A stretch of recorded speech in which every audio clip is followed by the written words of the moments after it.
சில விஷயங்களை பார்த்திருப்போம். பிராணாயாமல 2 3 விஷயங்கள் பார்த்திருப்போம். ஸோ எல்லாருக்கும் திரும்ப ஒரு முறை எக்ஸ்பிளைன் பண்ணுமா எப்படி பிரீதிங் டெக்னிக் இருக்கணும்ட்டு? இல்ல ஆஸ் யூஷுவல் அப்படி போயிடலாம்? பேசிக்ஸ் ஒரு குறிப்பு சொல்லிட்டே போங்க மேடம். திரும்ப ஒரு இன்ட்ரடக்ஷன் கொடுத்துட்டு போயிடலாம். எஸ். பிராணாயாமா வந்து இந்த சுவாசத்தை கவனிக்கணும். எப்படி அந்த சுவாசத்தினுடைய மெசேஜ் இப்போ சுவாசம்ங்கிறது நிதானம், மூக்கின் வழியா தான் நடக்கும் இல்லையா? அந்த சுவாசத்தை கவனிச்சுட்டு உள்ள எடுத்து வெளியே விடுறோம் நிதானமா இல்லையா? சிலர் வந்து சுவாசத்துல கோளாறு இருக்கும்போது வாய் மூலியமா பிரீத் பண்ணுவாங்க. ஸோ அது நார்மலா சிலர் அப்படி ஹேபிட்டா கூட எடுத்துட்டு வராங்க. ஆனா சுவாசம்ங்கிறது நாஸ்டல் மூக்கு வழியா தான் நடக்கணும். அதை எவ்வளவு இழுக்கிறோமோ அதை விட 2 மடங்கு வெளியே விடுறதுதான் பிராணாயாமா சொல்றோம். ஜென்ரலா நடக்கிறது யூஸ்வலா போயிட்டு இருக்கும். ஆனா பிராணாயாமால நம்ம எது எவ்வளவு எடுக்கிறோமோ உள்ளுக்கு அதை விட 2 மடங்கு வெளியே விடணும். அதாவது நிதானமா சுவாசத்தை வெளியே விடணும். மெதுவா அழுத்து நிதானமா வெளியே விடணும். ஸோ மூச்சு உள்ள போகும்போது அப்டமனும் லங்ஸும், அதாவது நுரையீரலும் வயிறும் வந்து பெருசாகணும், எக்ஸ்பேண்ட் ஆகணும், விரியணும். அது இப்போ உள்ள வெளியே விடும் போது அது அப்படியே சுருங்கணும். ஒரு பலூன் இமேஜின் பண்ணிக்கோங்க. அதுல காத்து விட்டா எப்படி பெருசாகுது, வெளியே போனா எப்படி ஷ்ரிங்க் ஆகுதோ அந்த மாதிரி தான் நம்மளுடைய லங்ஸும் வயிறும். ஒரு பொருள் உள்ள போகும்போது அது விரியும் இல்லையா? வெளியே விடும்போது சுருங்கும். இதை மட்டும் நீங்க மனசுல வச்சிருந்தா போதும். அந்த சுவாசம் நமக்கு ஆட்டோமேட்டிக்கா அந்த பேட்டர்ன்ல வந்துடும். ஆக்சுவலி இப்ப நம்ம வந்து நார்மல் யோகிக் பிரீத் எல்லாம் பார்த்திருப்போம். இப்போ கபாலபாதி அப்படிங்கிறது, கபாலபாத்தின்னா அந்த கபாலம்ங்கிறது மண்டபம் இல்லையா? அதை வந்து பியூரிஃபை, பாத்தியன பியூரிஃபிகேஷன் சொல்லுவாங்க. அதை எப்படி சுத்திப்படுத்துறது அப்படிங்கிறத பத்தி நம்ம பார்க்கலாம். இது வந்து சுவாசம் உள்ள இழுத்து விடுறோம் இல்லையா? சோ அதை வந்து வெறும் சுவாசம் ஆட்டோமேட்டிக்கா உள்ள போகும், நீங்க வெளியே விட்டா மட்டும் போதும். ஓகே, இப்ப நான் அதை செஞ்சு காமிக்கிறேன் உங்களுக்கு. திரும்ப நீங்க அதை ஃபாலோ பண்ணிக்கலாம். 2 கையும், இது சின் முத்ரான் பேரு. கட்ட விரலும் ஆள்காட்டி விரலும் இந்த இணைஞ்சு இருக்கணும். இது 2 நகமும் மீட் ஆயிருக்கணும். இந்த மத்த 3 விரல்கள் மீட்டி இருக்கணும். இது பேர் சின் முத்ரா. இதை நீங்க தொடையில போய் வச்சுக்கணும். சுவாசத்தை மெதுவா அழுத்து நிதானமா வெளியிடுங்க. 3 முறை அந்த மாதிரி செய்யலாம். மெதுவான சுவாசம், நிதானமான வெளி சுவாசம், மெதுவான உள் சுவாசம், நிதானமான வெளி சுவாசம்.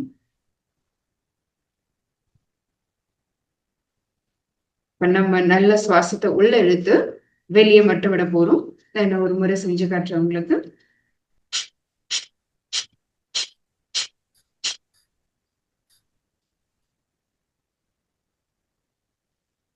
உள்ள ஆட்டோமேட்டிக்கா நடக்கும். உள் சுவாசத்தை நம்ம இழுக்கணும்னு அவசியம் இல்லை.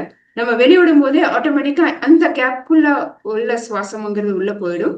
ஸோ நீங்க ஜஸ்ட் விடுறத மட்டும் பண்ணலாம். நல்ல நிதானமா மூச்சு இழுத்துட்டு எக்ஸைல் மட்டும் கொடுத்துட்டே இருங்க. ஸோ நீங்க பிபி அதிகமா இருந்தீங்கன்னா, இல்ல ஹார்ட் ப்ராப்ளம் அந்த மாதிரி இருந்ததுன்னா நிதானமா பண்ணுங்க, ஸ்லோவா பண்ணுங்க. மற்றவங்க ஃபாஸ்டா பண்ணலாம். பிபில ஹார்ட் ப்ராப்ளம் எல்லாம் ரொம்ப ஸ்ட்ரெஸ் ஏதாச்சும் இருந்ததுன்னா ரொம்ப ஸ்லோவா பண்ணுங்க. ஒரு இதுக்கும் மூச்சு சுவாசத்தை உள்ளிடுங்க.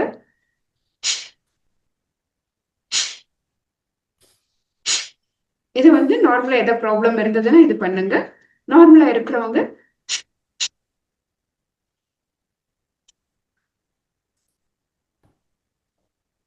இந்த மாதிரி நீங்க கண்டினியூவா பண்ணலாம். ஏதாச்சும் டிஸ்டர்பன்ஸ் இருந்தது, உங்களால கம்ஃபர்டா பிரீத் எக்ஸைல் பண்ண முடியலன்னா ஒரு செகண்ட் நிப்பாட்டிட்டு நிதானமா மூச்சு எடுத்து திரும்ப அதை நீங்க ப்ராக்டிஸ் பண்ணலாம். ஸ்டார்ட் பண்ணிடலாமா? சுவாசத்தை உள்ளிடுங்க நிதானமா. எக்ஸைல் மட்டும் கொடுத்துட்டே இருங்க.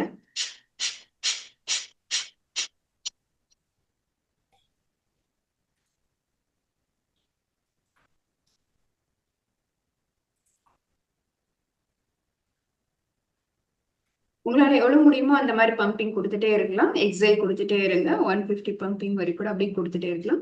திரும்ப ரிலாக்ஸ் பண்ணிட்டு சுவாசத்தை மெதுவா உள்ளெடுத்து திரும்ப நீங்க அதை ஸ்டார்ட் பண்ணலாம். கண்டினியூ பண்ணிட்டே இருங்க. சுவாசத்தை நிதானமா எடுத்து வேகமா வெளியே விட்டுட்டே இருங்க.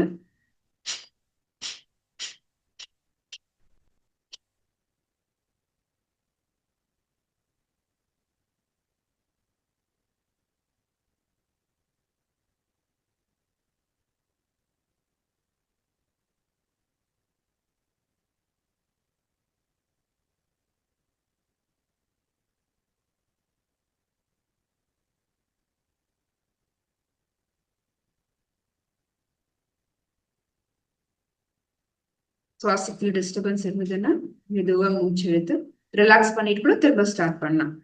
2 நிமிஷம் அப்படியே 1 நிமிஷம் கண்ணு மூடிட்டு ரிலாக்ஸ் பண்ணிக்கோங்க.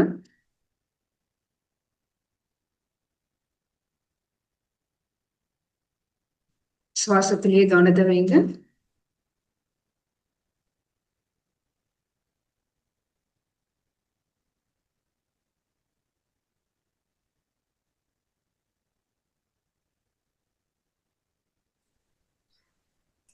மீண்டும் ஒரு முறை பயிற்சி பண்ணலாம்.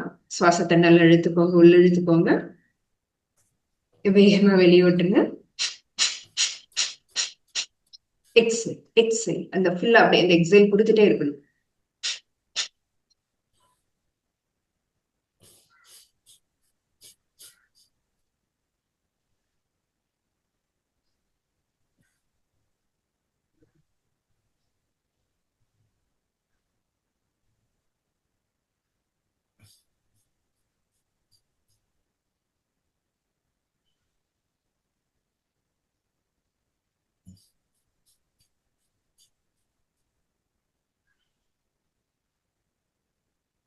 ரிலாக்ஸ் பண்ணிக்கோங்க. கண்களை மூடி சுவாசத்துல கவனத்தை செலுத்துங்க. கம்ப்ளீட்ல ரிலாக்ஸ் பண்ணிடுங்க.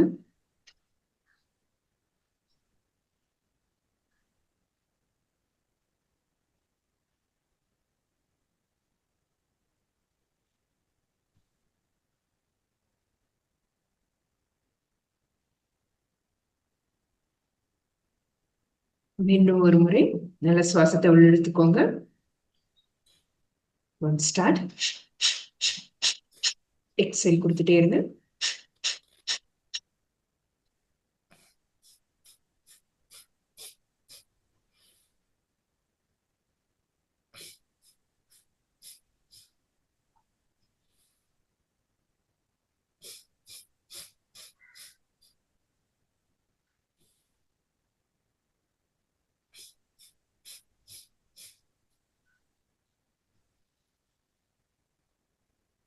ரிலாக்ஸ். சுவாசத்தின் மீது கவனம் செலுத்துங்க. கண்களை மூடி இருக்கோங்க. ரிலாக்ஸ் பண்ணுங்க.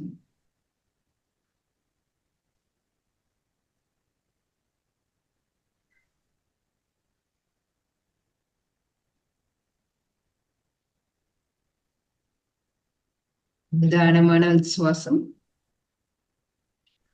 மெதுவான வெளி சுவாசம்.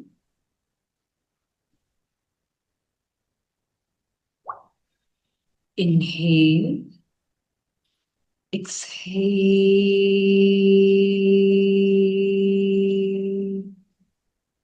inhale,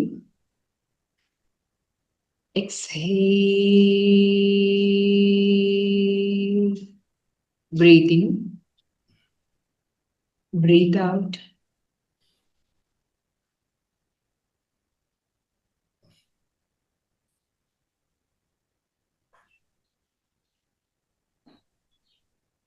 இப்ப நம்ம திரும்ப ஆல்டர்னேட் பிரீத்திங் கொடுக்கலாம். அடுத்து பஸ்திரிகான்னு ஒரு பயிற்சி இருக்கு, அது நெக்ஸ்ட் வகுப்பு பார்க்கலாம். அதே மாதிரிதான் சுவாசத்தை நம்ம வெளியே விட்டோம் இல்லையா, சோ அதே மாதிரி இது வேகமா எடுத்து வேகமா விடுறது, ரெண்டு சுவாசத்தையும் வேகமா பண்ணக்கூடிய டெக்னிக் அது. நம்ம இப்போ ரொம்ப பிராணாயாமம் ஆல்டர்னேட் பிரீத்திங்ல பார்க்கலாம். ஸோ இது பேரு விஷ்ணு முத்ரான்னு பேரு. ஸோ ரைட் நோஸ்ல க்ளோஸ் பண்ணிக்கணும். லெஃப்ட்ல இன்ஹேல் பண்ணிட்டு எக்ஸேல் வந்து ரைட்ல பண்ணும். திரும்ப ரைட்ல இன்ஹேல் பண்ணி லெஃப்ட்ல எக்ஸேல் பண்ணும். இதுதான் ஒரு முறை. ஸோ இந்த மாதிரி நம்ம 36 முறை வரைக்கும் பண்ணலாம். இது வந்து ஆல்டர்னேட் நாஸ்டல் பிரீத்திங், நாடி சுத்தி, நம்ம நாடி மண்டலங்களை முழுமையா சுத்தப்படுத்தக்கூடியது. இது நாடி சுத்தின்னு சொல்லுவாங்க. மெதுவா சுவாசத்தை ரைட் ஹேண்ட், இது பேரு ரெண்டு தம் ஃபிங்கரை கட்டை விரல் நீட்டி இருக்கணும். ஆள்காட்டி விரலையும் நடுவிரலையும் மடக்கி இருக்கணும். மற்ற 2 விரல்களை நீட்டி இருக்கணும். இத வந்து இந்த உள்ளங்கைய உங்க முகத்துக்கு நோக்கி வச்சுக்கோங்க. இந்த கைய வந்து கட்டை விரலை வந்து ரைட் நோஸ்ட்ல க்ளோஸ் பண்ணிக்கோங்க. அடுத்த விரல் சின் முத்ரால வச்சுக்கோங்க. இப்ப சுவாசத்தை லெஃப்ட் சைட்ல இருந்து இழுக்கலாம். இடது பக்கம் இழுத்துக்கோங்க. Exhale, right side.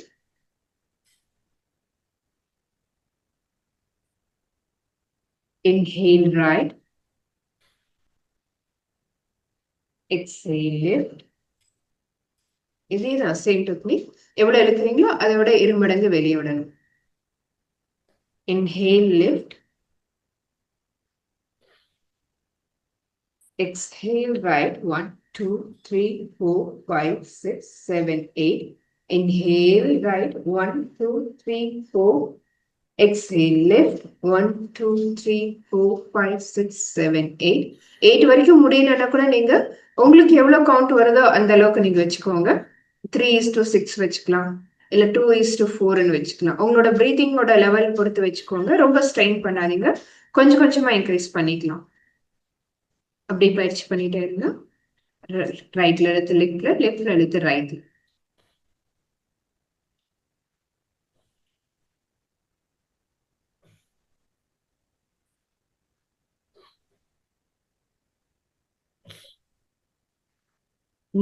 கழுத்து நேரா இருக்கணும், சாஞ்சோ குனிஞ்சோ இருக்கக்கூடாது.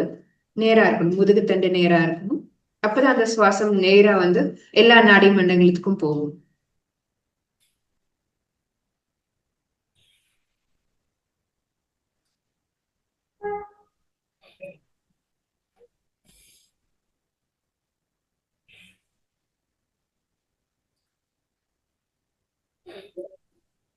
சுவாசத்தை மெதுவா இழுத்து நிதானமா வெளிவிடணும்.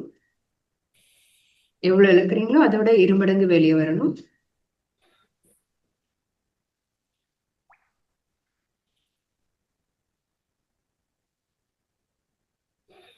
ஒரு பக்கம் இழுத்து அடுத்த பக்கம் வெளியிடணும். திரும்ப விட்ட பக்கத்துல இருந்து எடுத்து அதுக்கு அடுத்த பக்கம் வெளியிடணும். இது ஒரு முறை.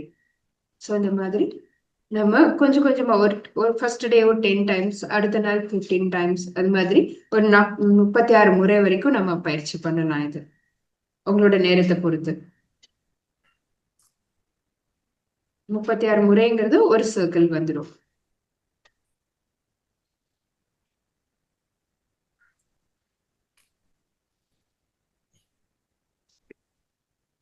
ரிலாக்ஸ் பண்ணிக்கோங்க. 2 நோஸ்லயும் சுவாசத்தை இழுத்து வெளியே விடுங்க. மெதுவான உள் சுவாசம், நிதானமான வெளி சுவாசம். Breathe in, breathe out, breathe in, breathe out.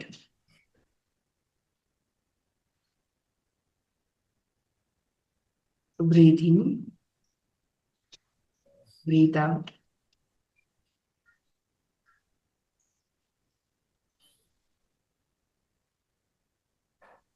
இப்ப நம்ம ஒரு சின்ன சிம்பிளான எக்ஸசைஸ் நம்ம பார்க்கலாம்.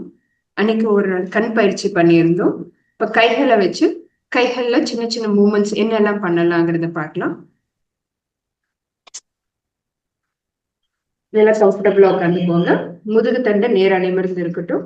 2 கைகளையும் வந்துட்டு முன்னோக்கி கொண்டு வாங்க. இப்படி நீட்டுக்கோங்க. கை கட்ட விரலை உள்ள வச்சுட்டு இப்படி மடக்கிட்டு அடுத்த விரல்களை மூடி மடக்கி இப்படி மடக்கணும். அடுத்து ஃப்ரீயா ரிலாக்ஸ் பண்ணிடணும். கை விரல்களை மடக்கிடுங்க, ரிலாக்ஸ் பண்ணுங்க. உள்ள மடக்கணும், ரிலாக்ஸ்,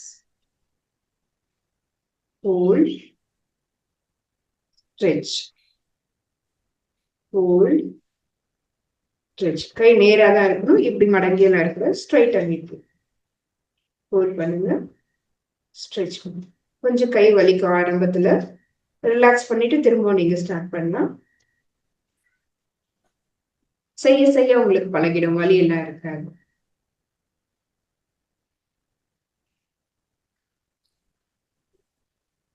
இதை நீங்க சுவாசத்தோடய சேர்ந்து பண்ணலாம். கைகள் மடக்கும் போது காத்து சுவாசத்தை வெளியிடணும், விரிக்கும் போது சுவாசத்தை உள்ளெடுக்கணும். மடக்கும் போது சுவாசத்தை வெளியிடுங்க, விரிக்கும் போது சுவாசத்தை உள்ளெடுங்க.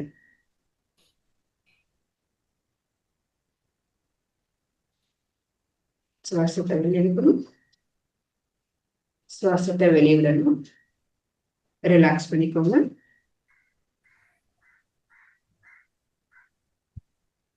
அடுத்த முறைக்கு போயிடலாம். சேம் அதே மாதிரி கையை நீட்டி வச்சுக்கோங்க. கை விரல்களை இப்படி மடக்கிக்கோங்க. சேம் அந்த ஃபோல்ட் பண்ணிங்களா அதை மடக்கிட்டு இப்ப இந்த பிரெஸ்டுக்கு மூவ்மெண்ட் கொடுக்கலாம். ஒரு கையா பண்ணுங்க. இல்லைன்னா ஒரு கை ரிலாக்ஸ் பண்ணிட்டு ஒரு கையா ஸ்டார்ட் பண்ணலாம். கிளாக் வைஸ் ஒரு 10 முறை பண்ணுங்க. கை நேரா நீங்க ஸ்ட்ரெயிட்டா தான் இருக்கணும், மடக்க கூடாது, நேரா இருக்கும்.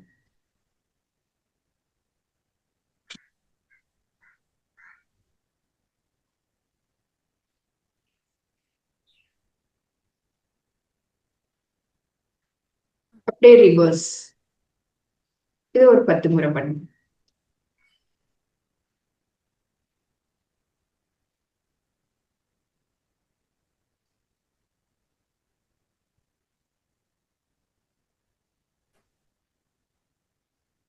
அடுத்த கை இதை ரிலாக்ஸ் பண்ணிட்டு அடுத்த கையில பண்ணுங்க. Clockwise 10 times.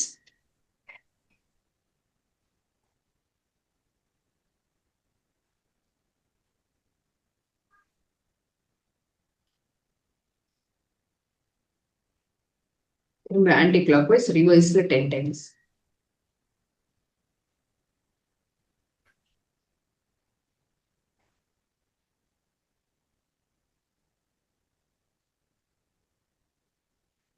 ரெண்டு கையை சேர்த்து பண்ணலாம்.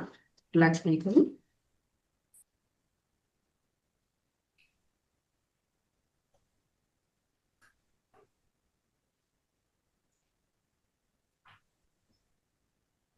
உள்ள இருந்து அப்படி வெளியே கொண்டு வரணும்.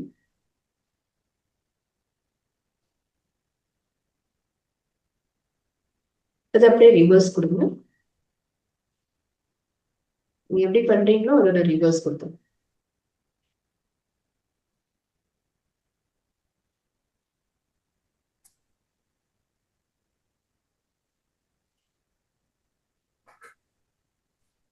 ரிலாக்ஸ் பண்ணிக்கோங்க. கை கட்டாயம் வலி இருக்கும். நல்ல சுவாசத்தை உள்ளெடுத்து நிதானமா வெளியிடுங்க. Inhale, exhale, inhale, exhale. திரும்பவும் கைகளை நீட்டிட்டு ஒரு கையை மடக்கணும், ஒரு கை ஸ்ட்ரெச் ஆகி ஆல்டர்னேட்டா பண்ணுது. அடுத்த கை மடக்கும் போது இன்னொரு கையை விரிக்கணும். வலது கை மடிச்சோம்னா இடது கை நீட்டி இருக்கணும், இடது கை மடிச்சோம்னா வலது கை நீட்டி இருக்கும். இது ஒரு 10 முறை பண்ணுங்க. உடம்பு ஆடக்கூடாது. கையோட பொசிஷன், இந்த எல்போ மட்டும்தான் மூவ் ஆகும். இது எல்போ கண்ணு ஒரு மூவ்மெண்ட். ரிஸ்ட் பண்ணோன்னே அடுத்த எல்போ கண்ணு ஒரு மூவ்மெண்ட். இந்த எல்போ இந்த ஷேப் வந்து இங்க இப்படியேதான் இருக்கணும். இந்த மூவ்மெண்ட் மட்டும்தான் நமக்கு நடக்கணும், மத்த எதுவும் அசையக்கூடாது. கொஞ்சம் ஆரம்பத்துல கொஞ்சம் அப்படி இப்படிதான் இருக்கும், பட் ப்ராக்டிஸ் பண்ணிக்கலாம். ஸோ இப்போ 2 கையும் சேர்த்து பண்ண போறோம். 2 கையை இப்படி விரிச்சு வச்சுக்கோங்க, மடக்குங்க, ஸ்ட்ரெச் பண்ணுங்க. இதுலயும் சுவாசத்தோடையும் செய்யலாம். இது சுவாசத்தை உள்ளிடணும், இது வெளியே விடணும். சுவாசத்தை உள்ளிடுங்க, வெளியே விடுங்க. சுவாசத்தை உள்ள இருக்கணும், வெளியே விடணும். கை கீழே இப்படி போயிடக்கூடாது. இந்த பொசிஷன் இப்படிதான் இருக்கணும். இந்த எல்போ ஸ்ட்ரைட்டா இருக்கணும். இதை மட்டும்தான் நம்ம மூவ் பண்ண போறோம்.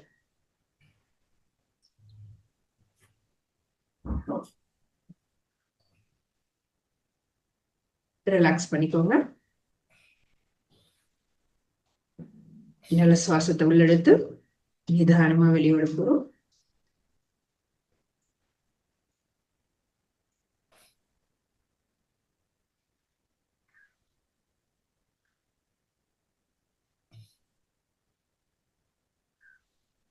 அடுத்து ஷோல்டர் ரொட்டேஷன் கொடுக்க போறோம். கைகளை ஒரு கையா பார்க்கலாம். 2 கையை சேர்த்தும் போது ஃபர்ஸ்ட் டைம் சிரமமா இருக்கும். ஆரம்பத்துல ஒன்னொன்னா முடிச்சுட்டு 2த்தையும் சேர்த்து பண்ணிக்கலாம். நம்ம ஒரு கை இப்படி வச்சுக்கோங்க, ரைட் ஹேண்ட் எடுத்துக்கோங்க. ஷோல்டர்ல இந்த விரல்களை வந்து ஷோல்டர் மேல இப்படி வச்சுக்கோங்க. அடுத்த கை சின் முதிராலையும் வச்சுக்கலாம். ஸோ இதை வந்து கிளாக் வைஸா சுத்த போறோம். ஷோல்டர் ஜாயிண்ட் இது ஒரு 10 முறை பண்ணுங்க.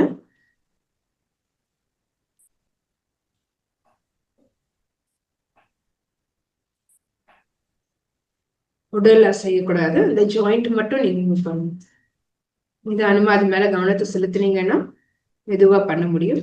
சிலருக்கு ஆர்த்ரைட்டிஸ் இருக்கவங்க இதை பண்றது சிரமமா இருக்கும். பட் நீங்க இதை பயிற்சி பண்ணீங்கன்னா அந்த ஆர்த்ரைட்டிஸும் ரிலீஸ் ஆகும் உங்களுக்கு. ஏன்னா நம்ம வாதம் அந்த காற்றுங்கிறது அங்கங்க வந்து எங்கெங்க கேப் இருக்கோ அங்கெல்லாம் லாக் ஆயிருக்கும். ஸோ அப்ப இருக்கும்போது அது ஆர்த்ரைட்டிஸா ஃபார்ம் ஆயிடும். ஸோ நம்ம இந்த பயிற்சிகள்லாம் செய்யும் போது அந்த ஆர்த்ரைட்டிஸ்ல இருந்து வெளியே வந்துடலாம். அப்படியே ரிவர்ஸ் கொடுங்க. ரிவர்ஸ்.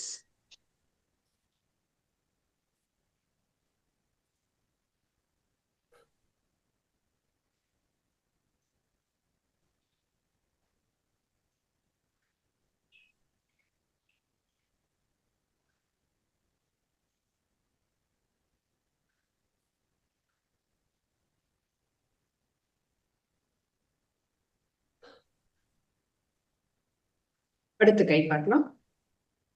இது ரிலாக்ஸ் பண்ணிக்கோங்க. ரைட் ஹேண்ட் முதுகுல வச்சிருவோம். லெஃப்ட் ஹேண்டோட ஃபிங்கர்ஸ் வந்து ஷோல்டர் மேல வச்சிருங்க. ஸோ இப்போ இந்த ரொட்டேஷன் கிளாக் வைஸ் ரொட்டேட் பண்ணுங்க.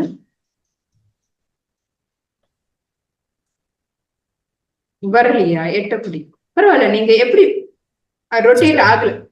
ஃப்ராக்சர் சரி, அப்ப ரிலாக்ஸ் பண்ணிடுங்க. Left side fracture.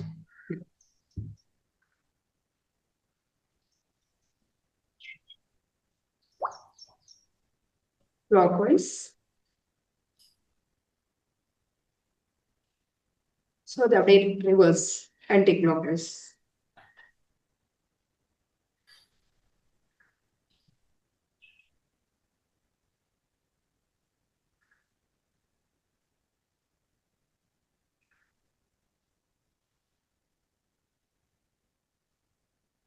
ரிலாக்ஸ் பண்ணிடுங்க. இப்ப ரெண்டு கையும் சேர்த்து பண்ணணும். வச்சுக்கோங்க.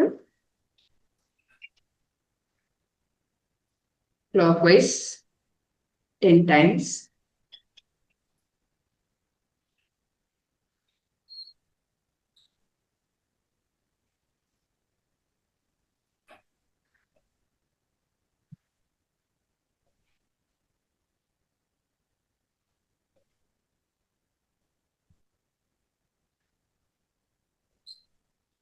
Reverse.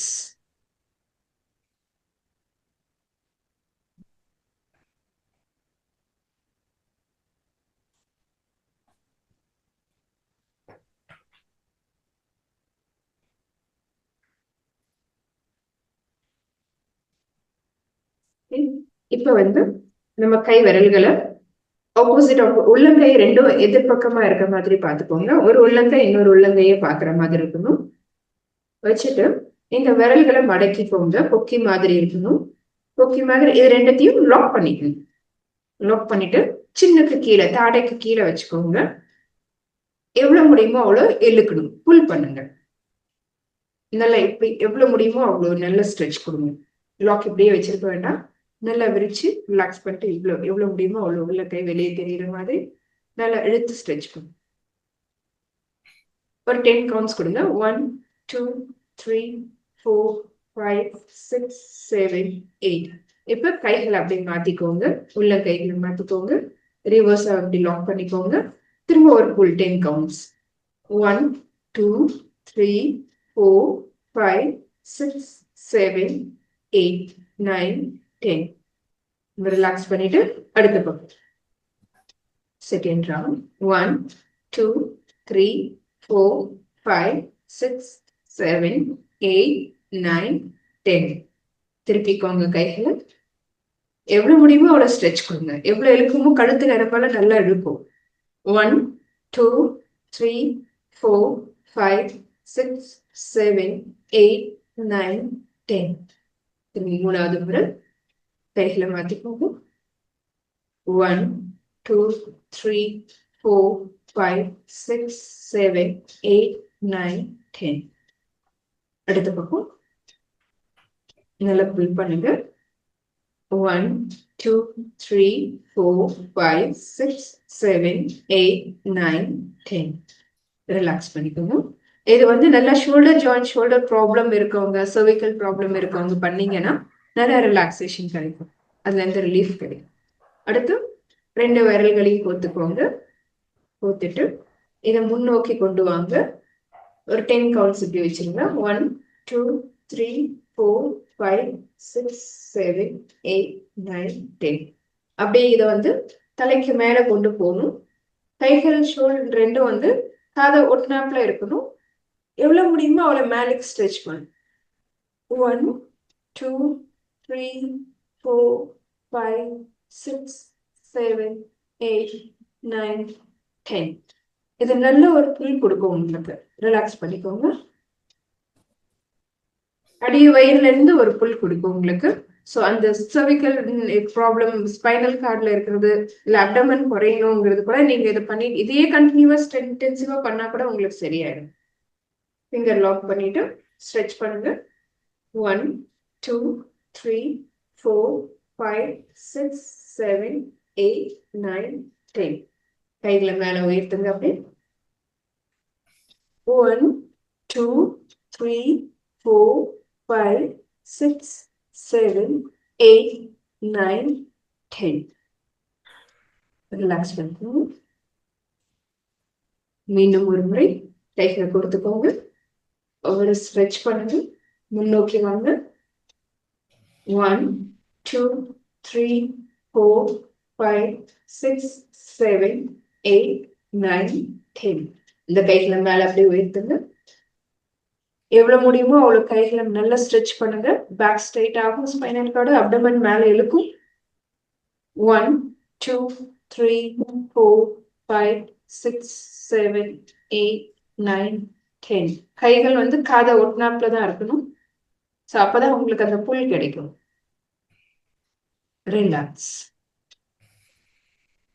ஸோ இந்த மாதிரி நீங்க ஒரு ஃபர்ஸ்ட் டே 3 டைம்ஸ் அல்ல 5 டைம்ஸ் அந்த மாதிரி கொஞ்சம் கொஞ்சமா இன்க்ரீஸ் பண்ணிக்கிட்டீங்கன்னா கவுண்டிங் இன்க்ரீஸ் பண்ணி உங்களுக்கு சர்விக்கல் ப்ராப்ளமே கியூர் ஆயிடும். நல்ல ரிலீஃப் கிடைக்கும். ஸோ சிஸ்டம்லேயே ஒர்க் பண்ணிட்டு இருப்பீங்க. அந்த ஹெல்த் இப்படியே இருக்கும். ஸோ இதை 1 மணி நேரத்துக்கு ஒரு முறை பண்ணீங்கன்னா கூட அந்த ரிலாக்ஸேஷன் கிடைக்கும். அங்கே ஒரு ஸ்ட்ரெயின் கொடுக்காம உங்களுக்கு ரிலாக்ஸ் ஆகும் அந்த சர்விக்கல் எல்லாம். இது ரெண்டுத்தையும் பண்ணும்போது இதுல ஏதாச்சும் சந்தேகம் இருந்தா கேட்கலாம் நீங்க. நண்பர்களே, ஒரு சில நிமிடங்கள்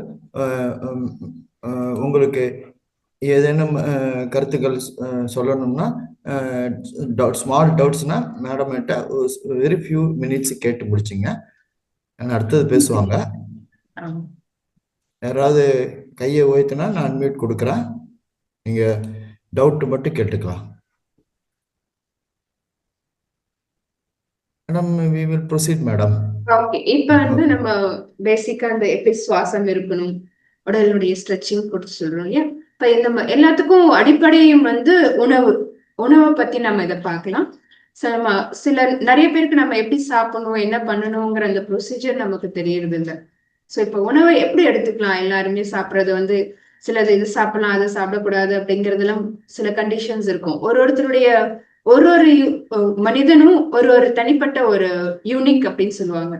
எல்லாருமே ஒரே மாதிரி கிடையாது இல்லையா. நம்ம ஒரு குணாதிசயத்துல இருந்து உடல் வாக்குல இருந்து எல்லாமே தனிப்பட்டதா தான் இருக்கும். ஸோ நம்ம உணவை கூட அதுக்கேற்ற மாதிரிதான் நம்ம சூஸ் பண்ணணும். மெயினா எல்லாருக்கும் பொதுவானது வந்து மேக்சிமம் நம்ம வெஜிடேரியனா இருக்கிறது தான் உத்தமமான ஒரு விஷயம். ஏன்னா நம்ம மனிதனுங்கிறதே வந்து மனிதனுடைய படைப்பே வந்து வெஜிடேரியன் தான். ஆக்சுவலி ஹெர்பிவோரஸா தான் இருக்கும். உங்களுக்கு நம்ம இந்த அனிமலை வந்து எடுத்து சாப்பிட்ற மாதிரியான ஒரு உடல் அமைப்பு நமக்கு கிடையாது. இருக்கு, மிருகங்களுக்கு இருக்குன்னா அதோட பல்வரிசையில இருந்து குடலோட அமைப்புல இருந்து உடல் வாகு எல்லாமே அதுக்கு ஏத்த மாதிரி தான் இருக்கும். ஆனா நம்மளுடைய அமைப்பு வந்து ஹெர்பிவோரஸ் வந்து பிளான்ட் பேஸ்டா தான் நமக்கு இருக்கும். அனிமல் பேஸ்டு நம்மது கிடையாது. பட் ஆனா நம்ம ஏதோ ஒரு விஷயத்துல நம்ம அதுல அடாப்ட் ஆயிட்டு போயிட்டு அதை நம்ம அப்படியே அதை ஃபாலோ பண்ண ஆரம்பிக்கிறோம். அதுவே வந்து நம்மளுடைய உடல்ல வந்து எப்படி நம்ம இப்போ ஒரு பெட்ரோல் கார் இருக்கு அப்படின்னா பெட்ரோல் கார் தனியா இருக்கு, டீசல் கார் தனியா இருக்கும். ஸோ பெட்ரோல் கார்ல டீசல் ஊத்துனா என்ன ஆகும்? ஸோ டீசல் கார்ல பெட்ரோல் ஊத்துனா என்ன ஆகும்? அதுக்குன்னு ஒரு ப்ரொசீஜர் இருக்கு இல்லையா. ஸோ அதே மாதிரிதான் நம்ம பாடிக்குன்னு ஒரு ப்ரொசீஜர் இருக்கு. இந்த மாதிரி ஹெர்பிவோரஸா பிளான்ட் பேஸ்ட்ல நம்ம சாப்பிடக்கூடிய உணவு தான் நம்மளுடைய உணவா இருக்கு. அதுலயும் எல்லாரும் எப்படி எப்படி சாப்பிடலாங்கிற ஒரு விதம் இருக்கு. எல்லாரும் எல்லாத்தையுமே சாப்பிட முடியாது. நம்மளுடைய பாடி டைப் 3 டைப்பா இருக்கும். வாதம், பித்தம், கபம் அப்படின்னு நம்மளுடைய சித்தா முறைப்படி ஆயுர்வேதிக் முறைப்படி இந்தியன் சிஸ்டமோ தமிழ்நாடு சிஸ்டமோ வந்து 3 முறையா வகுப்புறோம். வாதம், பித்தம், கபம் அப்படின்னு சொல்லிட்டு. வாதம்ங்கிறது காற்று, பித்தம்ங்கிறது கோல்டு, நீர் சம்பந்தமான ஒரு விஷயம். கபம், அதான் கபம்ங்கிறது நீர், பித்தம்ங்கிறது நெருப்பு. நெருப்பு, நீரு, காற்று, இது 3 பேஸ்ல தான் நம்மளோட பாடி சிஸ்டம் இருக்கு. டோட்டல் பாடி 5 எலிமெண்ட்ஸ் தான் இருக்கும். ஆனா இது 3 அடிப்படையில தான் நம்ம நோய் நொடிகள்ங்கிறதையே நம்ம சித்தர்கள் கணிக்கிறாங்க. பல ஆயிரம் நோய்களை இன்னும் வராத நோய்களை கூட சித்தர்கள் கணிச்சு வச்சுட்டு போயிருக்காங்க. அதுக்கான மருந்தையும் கொடுத்துட்டு போயிருக்காங்க. ஏன்னா அவங்க என்ன பின்னாடி என்ன வரப்போகுதுங்கிறதையும் ப்ரிடிக்ட் பண்றவங்க இல்லையா? சோ அந்த 3 பேஸ்ல தான் அந்த 3ஓட காம்பினேஷன். சிலருக்கு வாதம் மட்டும் பியூரா இருக்கும், சிலருக்கு வாதம் பித்தம் 2ம் சேர்ந்த மாதிரி இருக்கும், சிலருக்கு கபவாதமா இருக்கும். இந்த மாதிரி மாறி மாறி இருக்க காம்பினேஷன் தான் நம்மளோட பாடி சிஸ்டம் இருக்கும். அதுவும் மாறிட்டே இருக்கும், கான்ஸ்டன்டா அதுவும் கூட இருக்காது. இப்ப நீங்க கப உடம்புக்காரங்களை பாத்தீங்கன்னா நல்ல வெயிட் போட்ட மாதிரி குண்டா இருக்கவங்கள பாத்தீங்கன்னா அவங்க கபம் பேஸ்ல இருப்பாங்க. இப்ப ரொம்ப லீனா இருக்காங்க அப்படின்னா அவங்க எல்லாம் வெறும் பித்தமான உடம்புக்காரங்களா இருப்பாங்க, நெருப்பு அதிகமா இருக்கும் அவங்களுக்குள்ள. சோ வாதம்னா காத்து உடம்புக்காரங்க மீடியமா இருப்பாங்க, கேஸ்ட்ரிக் ப்ராப்ளம், ஹார்ட் ப்ராப்ளம், இந்த ரிலேட்டடா வரக்கூடிய பிரச்சனைகள்லாம் வாத சம்பந்தமா வரக்கூடிய விஷயங்கள்.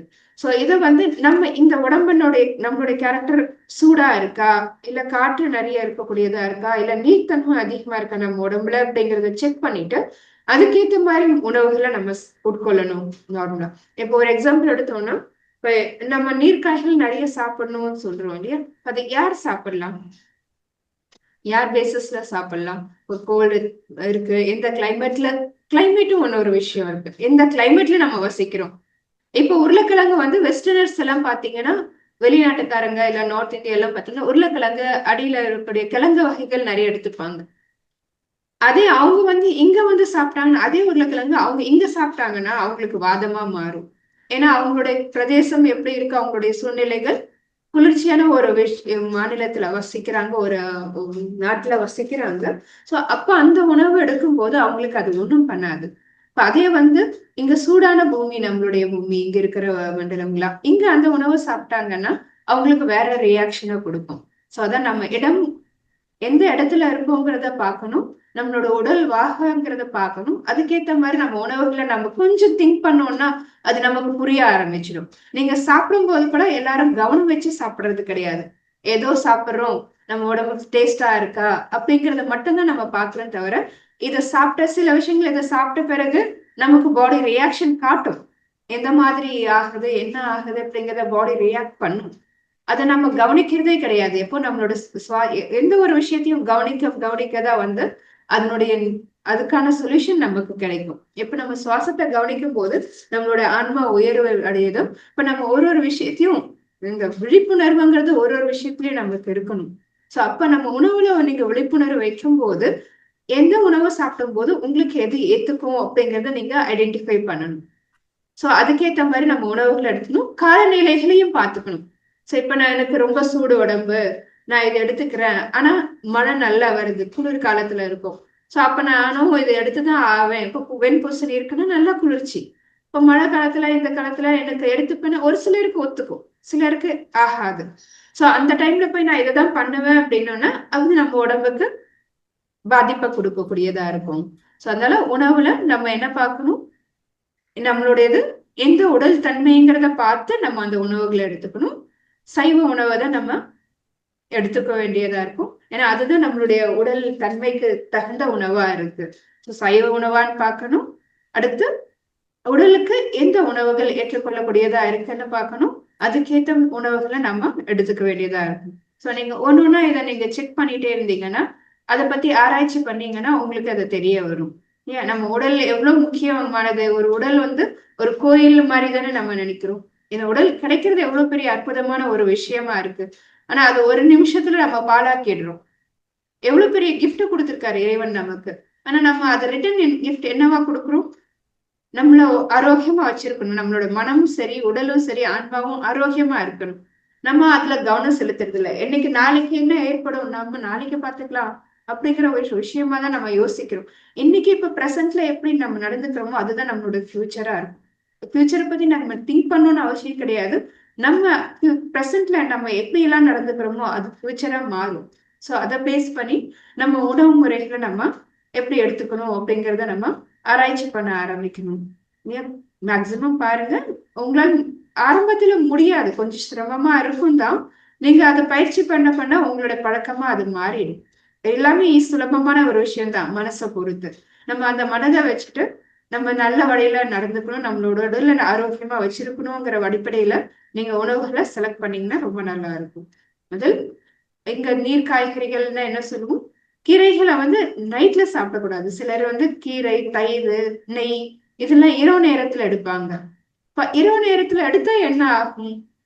அப்ப ஆல்ரெடி அங்க குளிர்ச்சி இருக்கு. சந்திரன் வரும்போது குளிர்ச்சி, சூரியன் வரும்போது நமக்கு வெப்பம் கொடுக்கக்கூடியதா இருக்கும் இல்லையா? இப்ப குளிர்ச்சியான நேரத்தை வந்து நீங்க அதை சாப்பிடும் போது என்ன ஆகும்? செரிமான கோளாறு வரும், கோல்ட் ஆகும். சோ இந்த மாதிரி பிரச்சனைகளை நமக்கு கொடுக்கக்கூடியதா இருக்கும். சோ இந்த மாதிரிதான் ஒருவருக்கும் ஒரு பேஸ்ல நீங்க சாப்பிடக்கூடிய உணவுகளை நீங்க கவனிச்சு எடுத்துக்கிட்டீங்கன்னா ஒன்னும் நம்மளோட பாடி நல்ல சிஸ்டமாட்டிக்கா நம்ம கொண்டு போக முடியும். அதே மாதிரி 6 மணிக்கு மேல ஏன் சாப்பிடக்கூடாது? சில சிஸ்டம் சொல்றாங்க இல்லையா, 6 மணிக்குள்ள நம்ம சாப்பிடணும். இரவு காலையில விடிஞ்சு 6 மணிக்கு அப்புறம் உணவை எடுத்துக்கணும். இரவு ஈவினிங் வந்து சூரிய அஸ்தமனத்துக்கு முன்னாடி நம்ம உணவை முடிச்சுக்கணும். மேக்சிமம் இந்த காலத்துல அது ரொம்ப சரிப்பட்டு வரக்கூடிய விஷயமா இருக்கிறது இல்லை. ஏன்னா நிறைய வேற வேற மாதிரி போகுது இல்லையா? அட்லீஸ்ட் 7 o'clock இல்லைன்னா நம்ம தூங்க போறதுக்கு ஒரு 3 மணி நேரத்துக்கு முன்னாடி நம்ம வயிறை வந்து ஃபில் பண்ணி இருந்தீங்கன்னா 3 மணி நேரம் அந்த கேப் கொடுக்கணும். ஃபுல்லா முழுமையா ஜீரணம் ஆகிதான் நம்ம தூங்கணும். ஏன்னா தூங்குற நேரத்துல வந்து இந்த டைஜஷன் பார்ட்ஸ் எல்லாம் என்ன பண்ணணும்னா அதோட வேலைகளை அப்பதான் செய்ய ஆரம்பிக்கும். எல்லா உள்ளுக்குள்ள இருக்க பார்ட் அத்தனையும் வந்து கழிவுகளை கிளியர் பண்ணக்கூடிய நேரம் தான் நம்ம ரெஸ்ட் கொடுக்கக்கூடிய நேரம். அந்த நம்மளுடைய உள் உறுப்புகளுக்கு எப்பவுமே ரெஸ்ட் கிடையாது. ஆனா நாம இப்ப உள்ள எடுத்துக்கக்கூடிய விஷயங்களை வந்து ஸ்டாப் பண்ணாதான் அது அடுத்த வேலையை பார்க்கும்.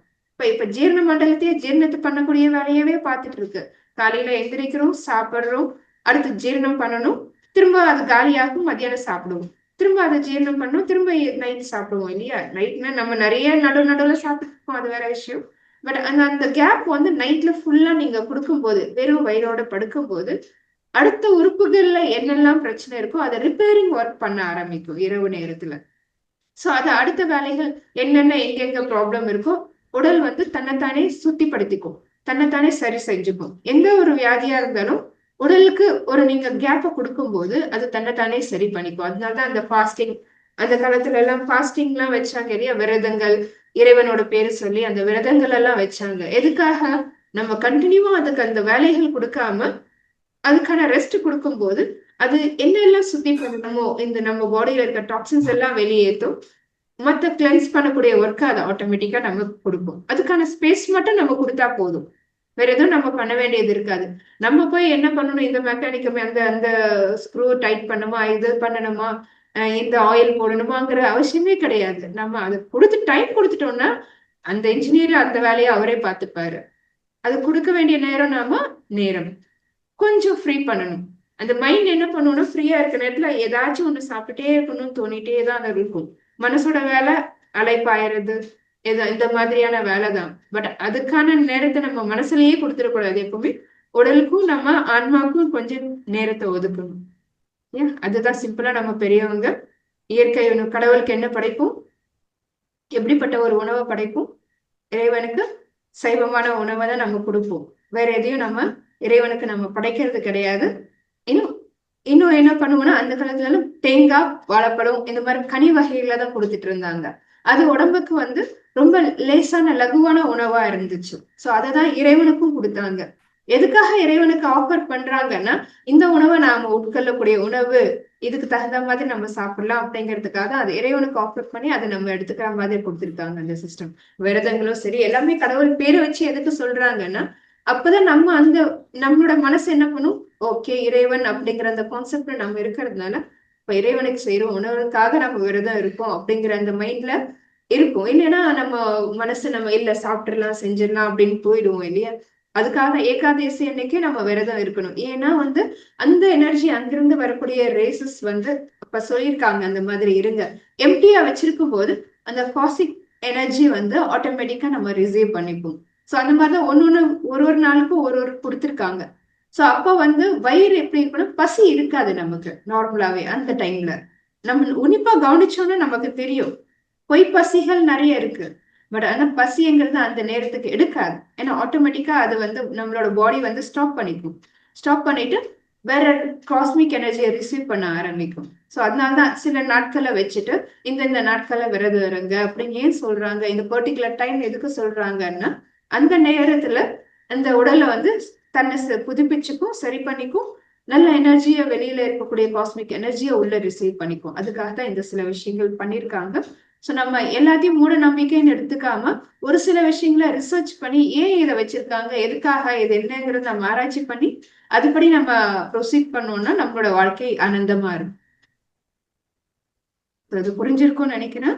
இன்னும் ஃபர்தரா புரியலன்னா நம்ம அடுத்த கிளாஸ்லயே எப்படி எப்படி எதை வகுக்கலாம் அப்படிங்கறத பத்தியும் பார்க்கலாம்.